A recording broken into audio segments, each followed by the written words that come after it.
Hey, what's up, YouTube? Happy Sunday. It's been about a week or so since my last video. Figured I might do a little bit of a status update. So, kind of go over a couple things that if you hadn't watched the previous video, I went over kind of reviving some of this stuff here. I left the fuel in over the winter, and it kind of really screwed some stuff up in the fuel tank. So I redid all that stuff. Then, and this is of course Max. You probably saw it from the title. But anyway, one of the first points I'm going to talk about is this here. You can see this. This is loose. It's loose on purpose now. Initially it was not. I don't know if you can see this or not, but the condition of the teeth on my spur, and not so much the pinion, but the spur, they don't look too great. The reason for that is the two front bolts on that hold the engine down, I lost. When I was running it, it was about the same day I filmed the video, and caused the spur gear and the pinion gear to get into a bind, and things happen. It started making some pretty funky noises, which that's what happens. So anyway, I've got some gears coming. Actually, I've got the gears here. I'm waiting on the Vertigo spool. I think it's an adapter for their gear set. And I'll show you that here in a second. Hold on 1 minute. Okay, so to continue on, I went with Vertigo Racing 58 tooth spur. Went with the hardened, let's see if I can get it out of this package, hardened 21 tooth pinion gear.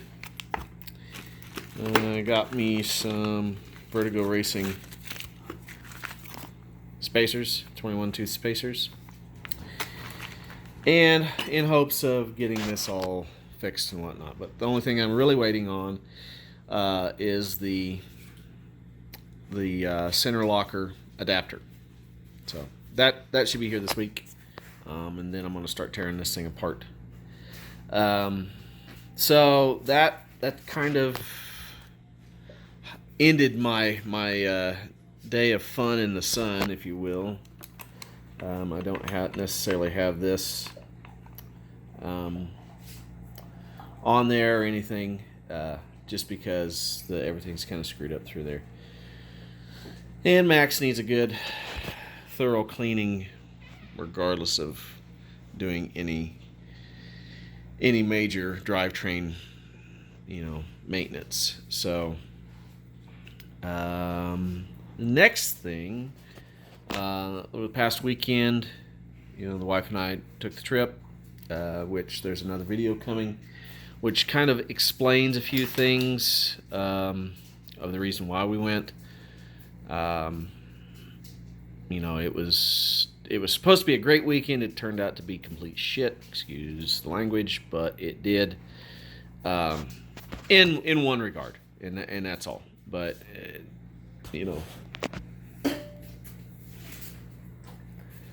dog's over here eating something he should not.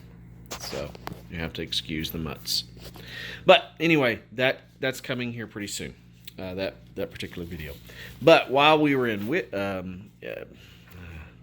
when we were out of town, I went to a hobby shop and decided to make the plunge and upgrade the radio system. So, what I ended up getting, and this is a completely different radio system that I'm used to. It's not Futaba, It's not any. It's not a Gropner. It's you know, it's, I think it's a high-tech. No. Yeah, maybe high-tech links. It's not that either. It's not anything like that. So what I ended up getting, I made a venture over into the Spectrum world. I ended up getting a Spectrum DX6R. So the DX6R is a computer-based radio system. Being a tech guy I am, I thought that would kind of fit. It's Android-based. Like, I think I said that before. Seems like it's a pretty good setup from what I've read, and there are mixed reviews. I'll go ahead and turn this thing on.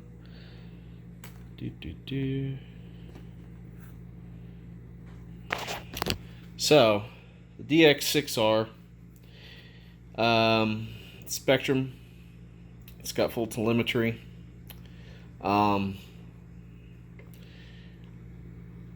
Some aspects of it are not as fast as, say, the FlySky radio that I was using before, which, mind you, FlySky, which is right here, good radio. However, it started acting up. The range started decreasing. So I don't know if it was the radio itself, or it was just the age, or the fact that you can't update the freaking firmware on this stupid radio, or what. I don't know. But anyway, I just thought it was time to get a real radio instead of an imitation. I mean, it's a good radio. It's just cheeky and very plasticky, and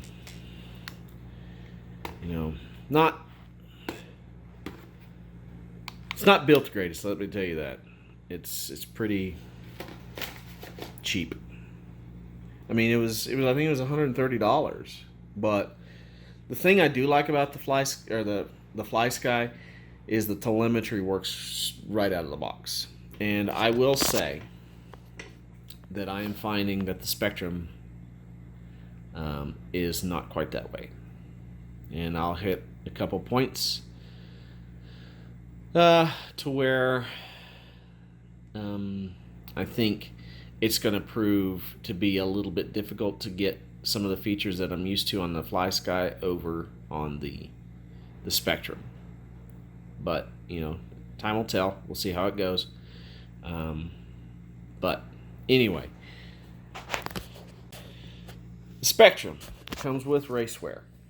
All right, raceware is computerized transmitter software. Like I said, this runs on an Android-based operating system. So you can tie it to your Wi-Fi and do all your updates, your firmware updates on all of this. So it's a very, very high-tech setup. But like I said, it's completely different than what I'm accustomed to. So the actual receiver that I've got, it came with it, is the SR6000T, which is a 6-channel radio. It's got, steering, throttle, 4 auxiliaries, that kind of stuff, plus voltage, temp, RPM, 2 different volts. Oh no, that's an X bus, RPM, volt, and temp sensor port. So the temp sensor, from what I mean, the temp sensor itself seems fairly straightforward. I don't think that's going to be a problem getting it to work with the OBR here or work the way I want it to. Now the RPM sensor is a different story. I've yet to find a good solution for that. The current RPM sensor that I'm using relies on a magnetic trigger, which is this little dude here, which I've got it pulled off. It's a magnetic sensor that detects the magnets on the flywheel that trigger the ignition. It senses that on every rotation, so it works really well on the fly sky, but on the Spectrum, I've yet to find a magnetic sensor that works well or works at all. So I guess my question to everyone that uses a Spectrum radio setup: what do you do about RPM, and how do you measure it? I mean, I know that there's an optical way of doing it, but I don't know that that's necessarily a viable option for a vehicle. I know I can monitor temp, I know I can monitor voltage, I can trigger, my kill switch all from the DX6R. I can do all of that. But one of the main things is, it would help to know your RPM range, especially if you're tweaking for optimal efficiency on carb settings, stuff like that. Because the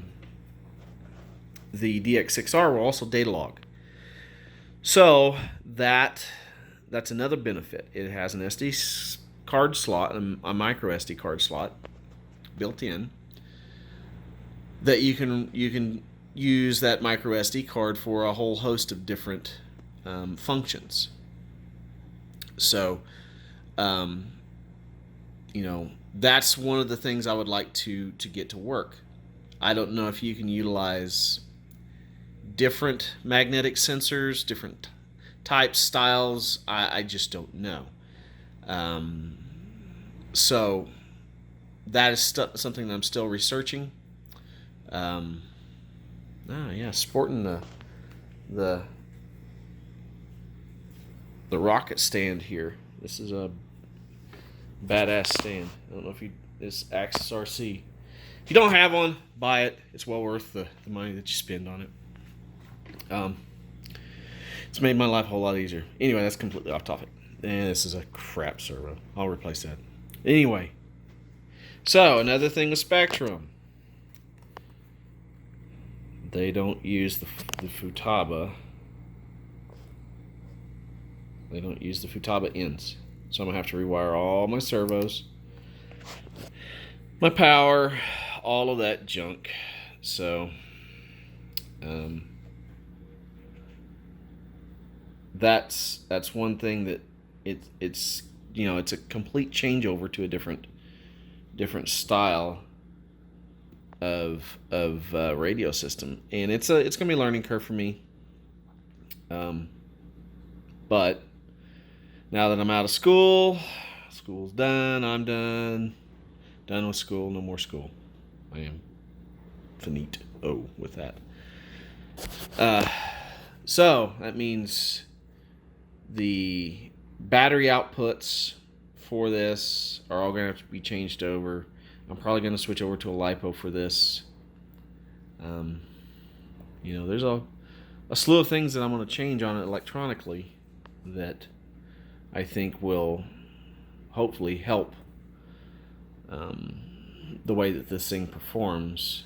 Maybe not physically, but as far as the confidence that I have driving it, I think it'll help because the Fly Sky got to the point to where it just was not working very well. So anyway, that's a little bit of an update on everything that Max is going through as far as the downtime with the gears crapping out. You know, with fuel line situation, that's all fixed and whatnot. But the biggest thing, of course, is this. I mean, that's a huge one. That's a like I said, a big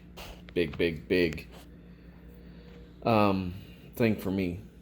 So we'll kind of go through some of the menus here. So this is your dashboard. It's got your race timer, which it can all be programmed to a button on the transmitter itself. You can start and stop, reset manually if you'd like to. You've got a battery condition, all of that stuff. Let's see if I can do this. There we go. So I'm going to try and get this at an angle that way you can see it. Anyway, so this is your telemetry screen.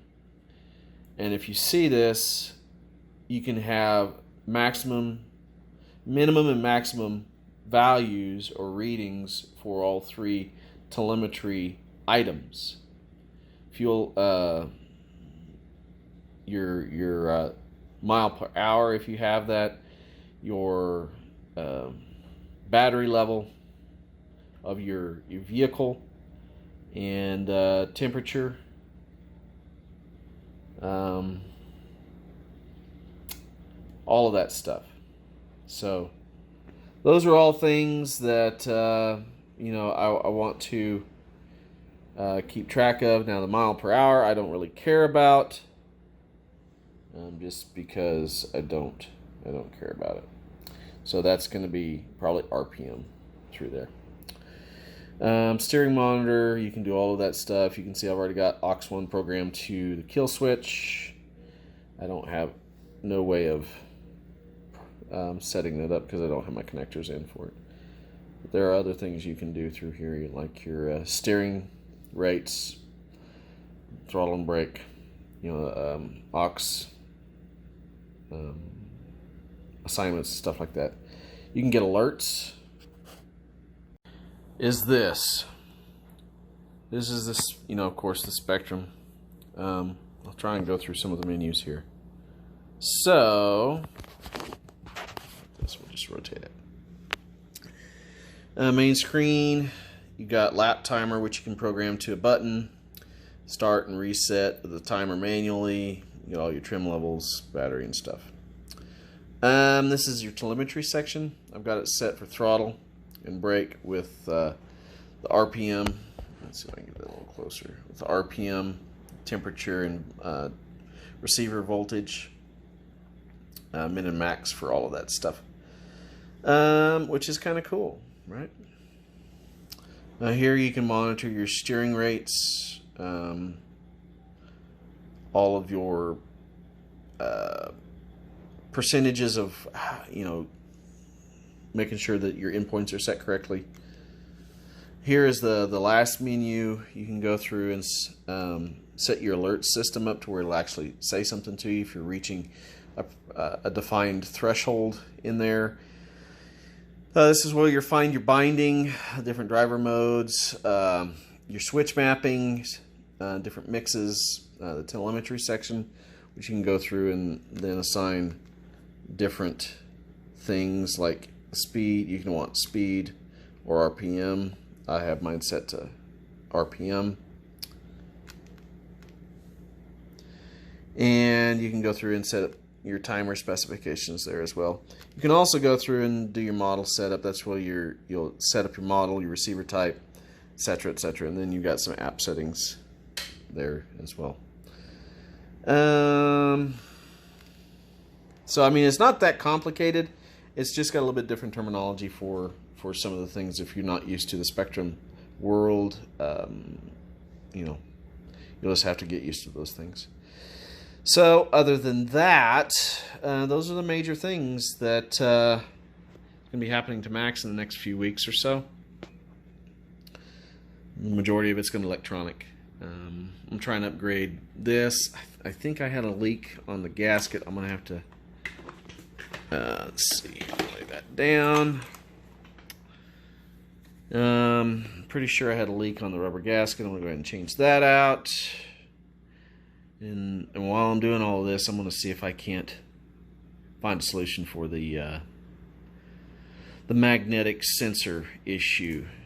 Can't use opticals because I don't think that would work. So not really sure. I know there are people, I've seen just a handful of videos on YouTube for the magnetic sensor for triggering the RPM portion of the telemetry, but not really any good explanation of how they went about getting it done. So anyway, that's kind of a summary update, or not necessarily a summary, but an in-depth update of Max and what's going to be happening to her, him, whatever, it, over the next few weeks. So if you haven't liked, shared, and subscribed this video, go ahead and click the subscribe button in the lower right hand corner of the video. I'd appreciate it. And hit the notification bell because it'll alert you anytime I upload a video. So, that being said, everybody have a blessed day. We'll catch you on the next round of videos happening pretty soon. Everybody, take care. Peace.